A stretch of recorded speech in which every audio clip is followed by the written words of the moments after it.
आप सभी को राधे राधे, जय श्री कृष्णा। दोस्तों, जया एकादशी आने वाली है।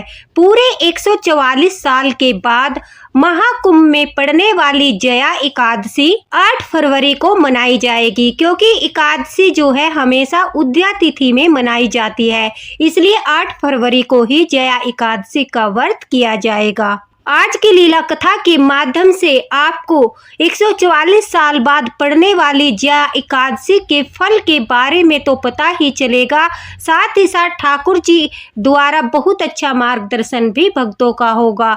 तो लीला कथा को अंत तक अवश्य ही सुनना, और जो भी नियम लीला कथा में बताए जाएंगे, अगर आप उन सब का पालन करोगे तो आपके घर में सुख और समृद्धि आने से दोस्तों कोई नहीं रोक सकता। किसी प्रकार की भी कोई नेगेटिव एनर्जी आपको आपके एकादशी फल को प्राप्त करने से नहीं रोक पाएगी। तो कृपा करके लीला कथा को अंत तक अवश्य ही सुनना। आज की लीला कथा जो है हमारे साथ कविता जी ने शेयर की है। कविता जी कहती है कि वो अपने घर में लड्डू गोपाल की सेवा करती है और महीने में पड़ने वाली दोनों एकादशी का बड़े ही प्रेम और श्रद्धा भाव के साथ व्रत भी करती है। सारे नियमों का पालन करती है और लड्डू गोपाल की सेवा वो पिछले 5 वर्षों से कर रही है।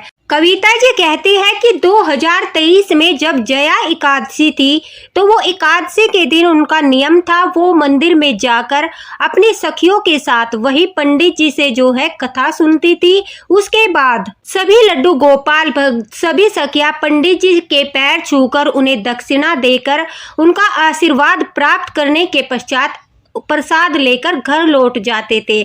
उनका हमेशा का यही नियम था कि वो हमेशा जो है एकादशी की कथा मंदिर में जाकर पंडित जी के द्वारा सुनती थी और काफी सारी लड्डू गोपाल भक्त वहीं पर ठाकुर जी की एकादशी की कथा सुनती थी। जब से उन्होंने लड्डू गोपाल की सेवा करना प्रारंभ किया था, तभी से इस नियम को उन्होंने अपने जीवन में निभाना शुरू कर दिया था। दोस्तों, हमारे यहाँ पर भी जो है सभी स्त्रियां जो एकादशी की कथा होती है वो मंदिर में जाकर ही सुनती है। अगर आप मंदिर नहीं जा सकते, आपके यहाँ पर पंडित जी कथा नहीं सुनाते, तो आप सुबह ठाकुर जी की सेवा के दौरान जब पूजा अर्चना करते हो तभी बैठकर आप कथा पढ़ सकते हो। लेकिन अगर आपके आसपास मंदिर है और वहाँ पर कथा सुनाई जाती है, वहाँ पर भी जाकर सुनने का आनंद प्राप्त किया जा सकता है। अब कविता जी कहती है कि हर बार की तरह इस बार जया एकादशी के दिन भी वो अपनी सखियों के साथ मंदिर में पंडित जी के मुख से जया एकादशी की कथा सुन रही थी। कथा समाप्त होने के पश्चात जैसे ही उन्होंने पंडित जी के पैर छूकर उन्हें दक्षिणा दी, आशीर्वाद स्वरूप पंडित जी ने उन्हें प्रसाद दिया।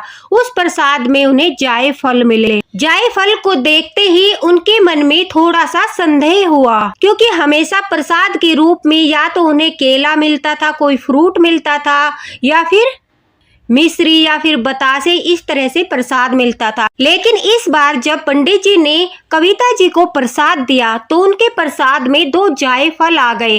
अब जायफल को देखकर उनके मन में संदेह हुआ। उन्होंने इस बारे में पंडित जी से कुछ नहीं पूछा। उन्हें लगा कि इस तरह से जायफल घर ले जाना अच्छा है या नहीं है।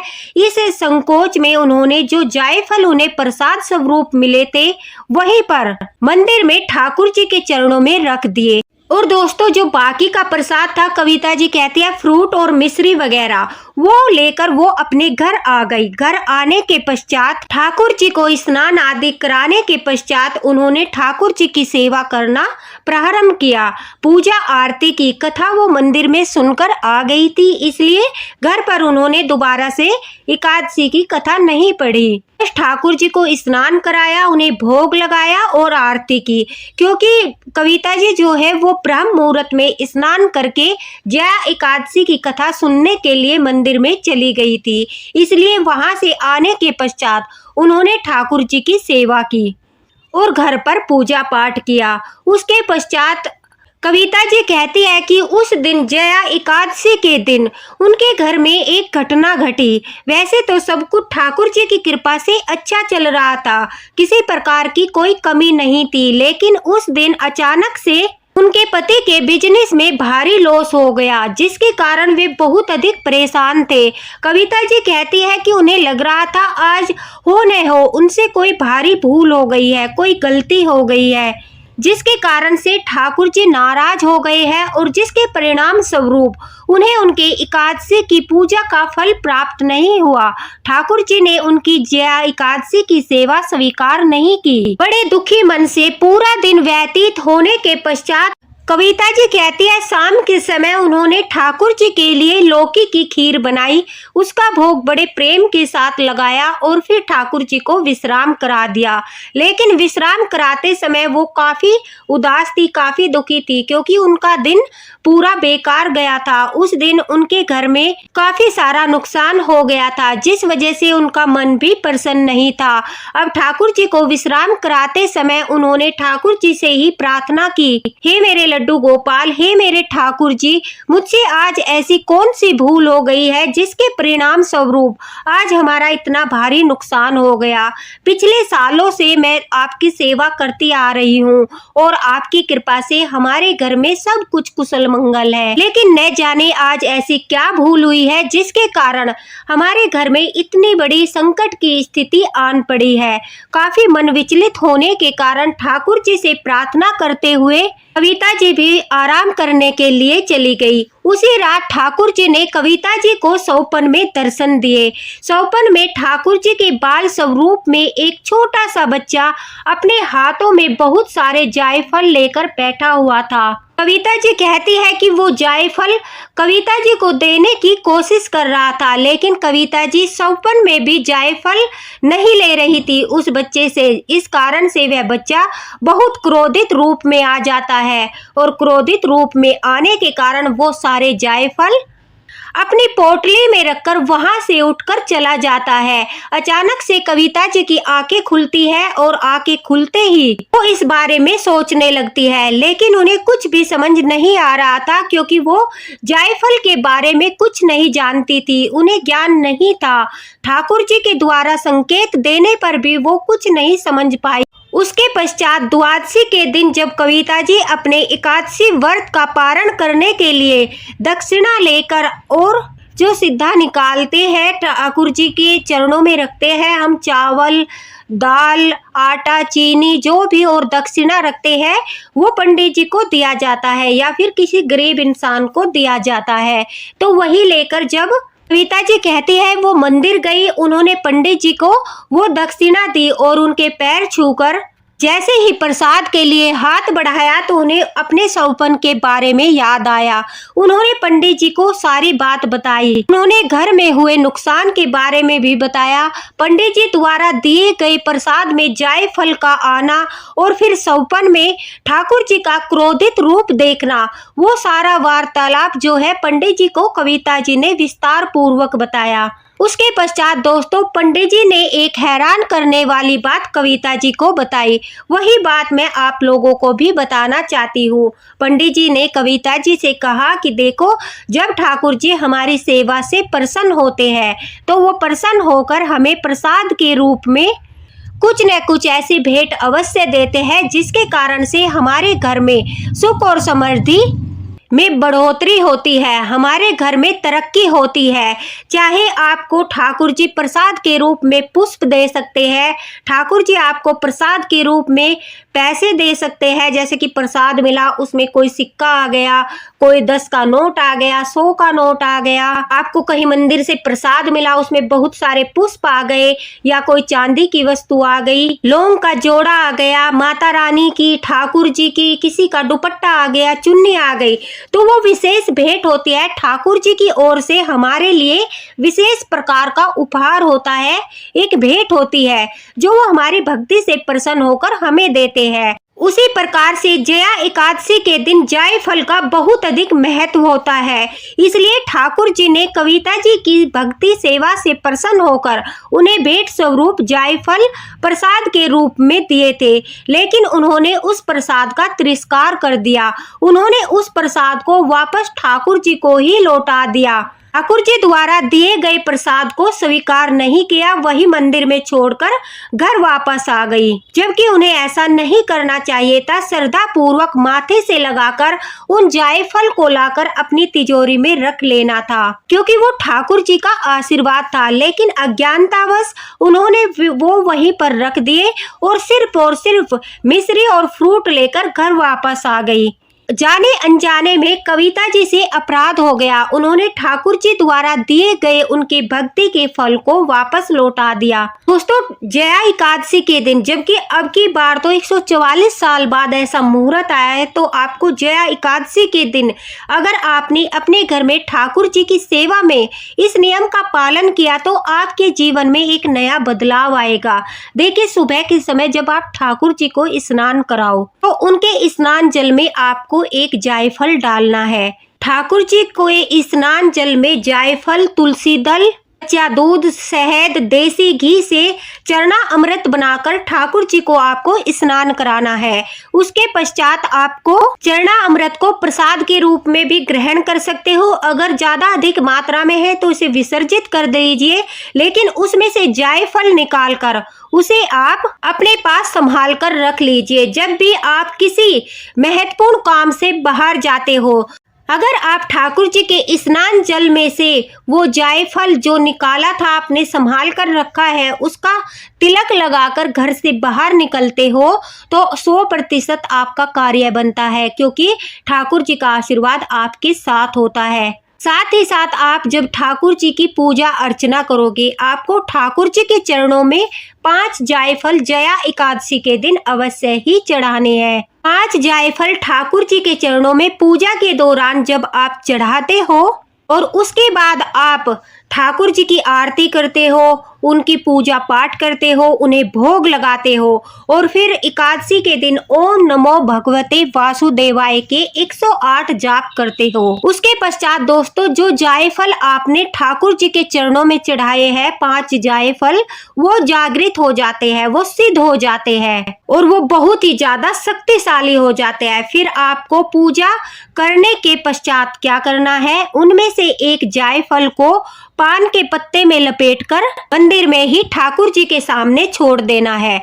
दूसरा जायफल आपको कपूर के साथ जलाकर, जो पूजा वाली कपूर की टिक्कियां आती है, 1 ले लो, 2 ले लीजिए, 3 ले लीजिए, 4 ले लीजिए, जिसमें से वो जायफल अच्छी तरह से जल जाए। एक जायफल को जलाकर, कपूर के साथ जलाकर, उसका धुआं जो है पूरे घर में आपको घुमाना है। उससे क्या होगा, जितनी भी आपके घर में नेगेटिव एनर्जी है, उस सिद्ध जायफल के कारण वो सारी नेगेटिव एनर्जी दूर हो जाएगी। जो आपकी तरक्की में बाधा बनती है, नकारात्मक ऊर्जाएं जो आपके काम बनने वाले होते हैं उन्हें बिगाड़ देती है, वो सब बाधाएं दूर हो जाएगी।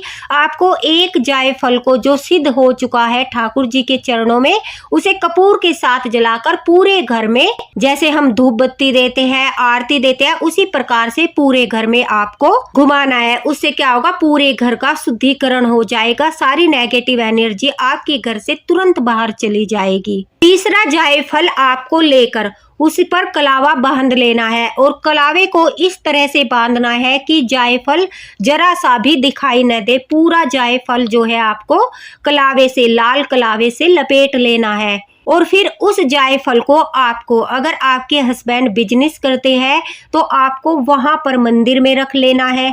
ठाकुर जी के आशीर्वाद से आपके व्यवसाय में दिन दोगुनी रात चौगुनी तरक्की आएगी और ये आपको जया एकादशी के दिन ही करना है। अगर आपके हस्बैंड ऑफिस जाते हैं, आप जो है खुद का व्यवसाय नहीं करते, तो आपको वो जायफल जो आपने कलावे में लपेटा है उसे अपनी तिजोरी में रखना है, जहां पर आप अपनी सैलरी के पैसे वगैरह रखते हो। अगर आपकी खुद की शॉप है, खुद का व्यवसाय है, तो आपको वो जायफल वहां पर रखना है।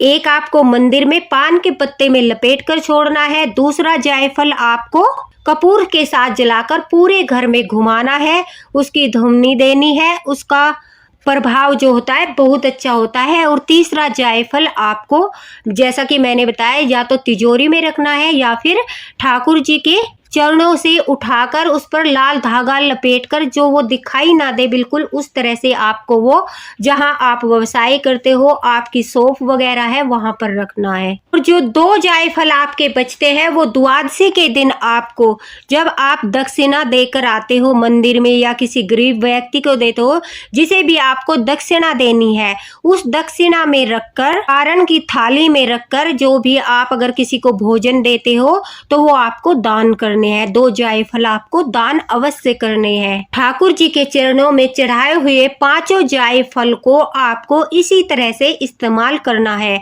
अगर आप एकादशी के दिन, जया एकादशी के दिन यह उपाय करते हो तो ठाकुर जी की विशेष कृपा प्राप्त होती है, ठाकुर जी का आशीर्वाद प्राप्त होता है, ठाकुर जी आपसे बहुत अधिक प्रसन्न होते हैं। दोस्तों, हमारे घर में समय समय पर सकारात्मक ऊर्जा बढ़ाने के लिए बहुत सारे उपाय किए जाते हैं, तो हमें ये उपाय अवश्य ही करने चाहिए ताकि हमारे घर की सकारात्मक ऊर्जा बनी रहे और जो नकारात्मक ऊर्जा है वो समय समय पर हमारे घर से बाहर होती रहे। तो उससे क्या होगा, हम जो भी पूजा पाठ जब तब करते हैं हमें उसका पर्याप्त फल प्राप्त होता रहेगा, हमें ठाकुर जी की कृपा प्राप्त होती रहेगी। हम जो भी पूजा पाठ करेंगे, जो भी मंत्र बोलेंगे, वो सब सिद्ध होते रहेंगे, जागृत होते रहेंगे और उससे हमारे जीवन पर भी बहुत गहरा प्रभाव पड़ता है, हमारे घर में सुख समृद्धि का वास होता है। तो इन सब चीजों को ध्यान में रखते हुए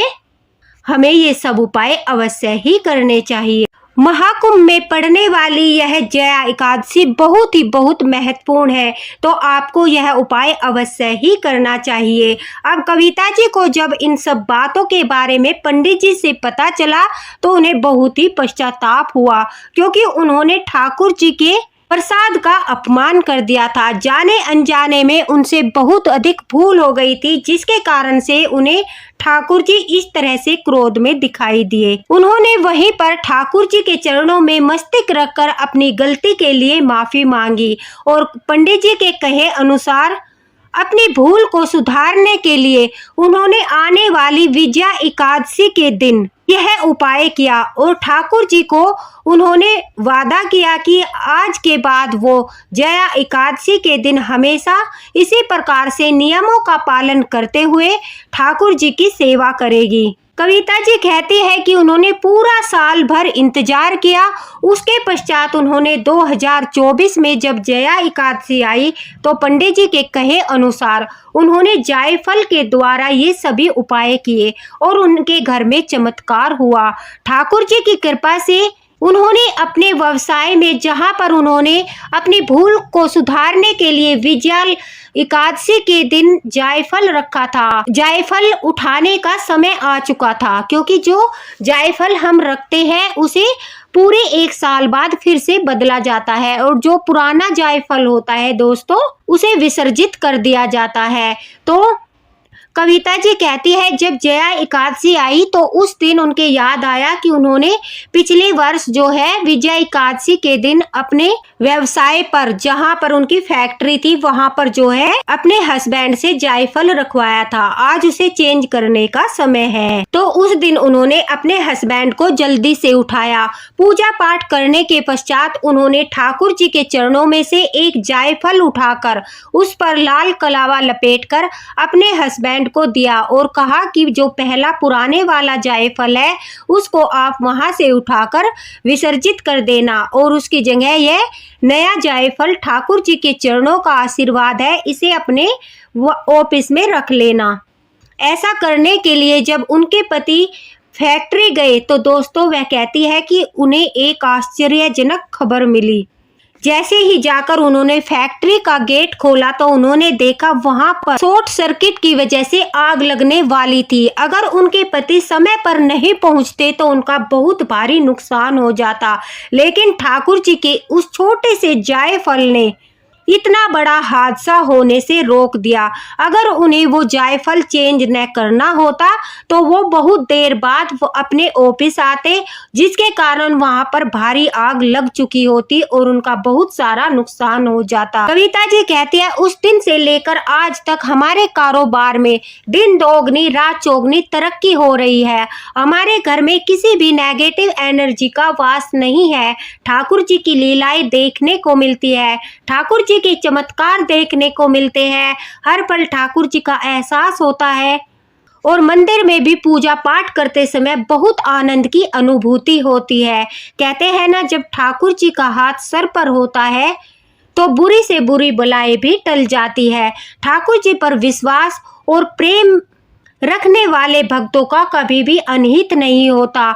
कविता जी का बहुत बहुत धन्यवाद कि उन्होंने इतनी अच्छी जानकारी भक्तों तक पहुंचाई है, क्योंकि जया एकादशी आने वाली है। सभी भक्त इस नियम का पालन करके ठाकुर जी की कृपा प्राप्त कर सकते हैं। इसलिए दोस्तों मैं कहती हूँ कि ठाकुर जी से बड़ा गुरु कोई नहीं होता, क्योंकि वो समय समय पर हम सबका मार्गदर्शन अवश्य ही करते हैं। आपको जया एकादशी के बारे में अगर कोई भी प्रश्न है, कुछ भी पूछना चाहते हो तो आप कमेंट बॉक्स में पूछ सकते हो, आपको रिप्लाई अवश्य ही मिलेगा। अगर आप जया एकादशी के दिन अखंड दिया जलाते हो दोस्तों, उसके से भी आपके घर में ठाकुर जी की बहुत अधिक कृपा प्राप्त होती है। तो दोस्तों वीडियो को ज़्यादा से ज़्यादा शेयर कर देना, ताकि सभी लड्डू गोपाल भक्त इस बार जया एकादशी के दिन जायफल से ठाकुर जी का अभिषेक करके उन्हें स्नान आदि करा के उनकी कृपा प्राप्त कर सके। इसी के साथ राधे राधे, हरे कृष्णा। मिलते हैं अगले वीडियो में।